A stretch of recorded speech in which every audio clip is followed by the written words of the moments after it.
היי, שרית. היי, מה קורה? מה נשמע? בסדר, באתי לבדוק מה עושים עם גינה של... איזה יופי. תראה, יש לי מלא שאלות. אני פה.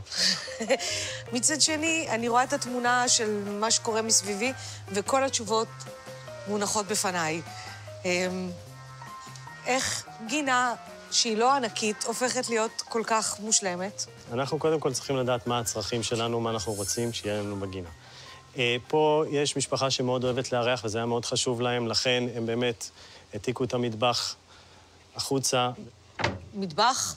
מטבח, הנה, אפילו מגבות לבריכה. מטבח, גריל, עם טבון, עם מקרר, הכל פיקס, יש לנו פה מים. אז יש לי מקום לארח המון אנשים, אבל איך אני אדע שהדבר הזה לא נהרס לי בגשם ראשון? זה יחזיק שנים אם משתמשים בחומרים הנכונים. נירוסטה טובה, קוריאן, כמובן שמגיעים אורחים, אז בואו נראה איך השולחן הזה נפתח. אני אפתח מהצד השני? כן, פשוט למשוך לכיוון שלך. בוא. מצוין.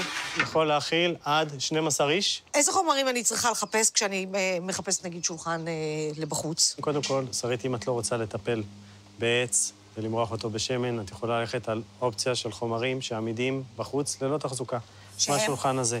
יש לנו פה שלדה מאלומיניום, לא מחליד, זכוכית מחוסמת, אפשר לשטוף, שמש, גשם, אין בעיה. ויש לנו את הבד הזה, שזה בד בעצם של בטי ליין, שהוא סינתטי לחלוטין, אפשר לשטוף אותה עם צינור מים, שמש, גשם, אין לנו בעיה. ומה יש לך פה? פינת קריאה קטנה ליד הבריכה? כן. כן. כמובן שעץ נותן לנו את החמימות בחוץ, ולבתים שהיום יש פרובנס, כפרי, מאוד אוהבים את העץ. יש לנו פה עץ תיק, שהוא כן דורש תחזוקה. מה זה תחזוקה? פשוט למרוח בשמן, לא לקה, לא צבעים, שאוטמים את העץ, לתת לעץ לנשום, ככה זה שומר על העץ, ולא אוטם אותו. זה לא איזה עבודת פרך. בכלל לא. בוא נשב קצת, בוא, תעשה לי טובה. התעייפתי, אני מתרוצצת.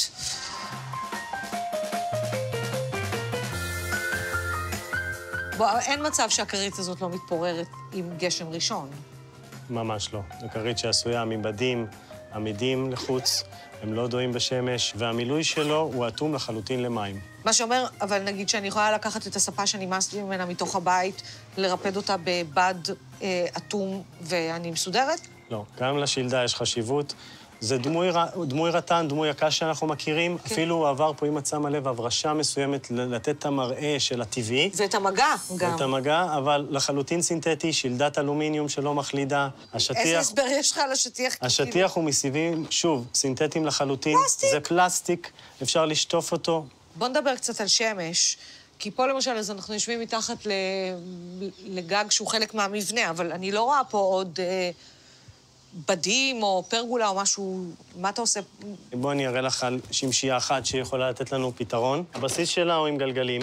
לבד אתה מזיז אותה. כל הגודל הזה לבד הזזת, אני לא נגעתי. זה לא קשה, כל אחד יכול לעשות את הפעולה הזאת. אין לנו מוט או עמוד שכל לנו באמצע השולחן, הכל מהצד.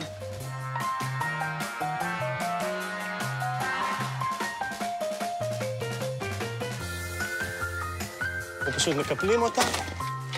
ויש פה את הקשירה, חיבוק קטן. לדעתי היו לי דירות יותר קטנות ממוטת הכנפיים שלה. טוב, אתה יודע מה, אסף? אני חושבת שיש לי כמה דברים להרהר בהם. נראה לי שזה יהיה מקום מצוין לעשות את זה. אתה יכול להמשיך בדרכך, אני לא יודעת כמה זמן ייקח לי ההרהור הזה.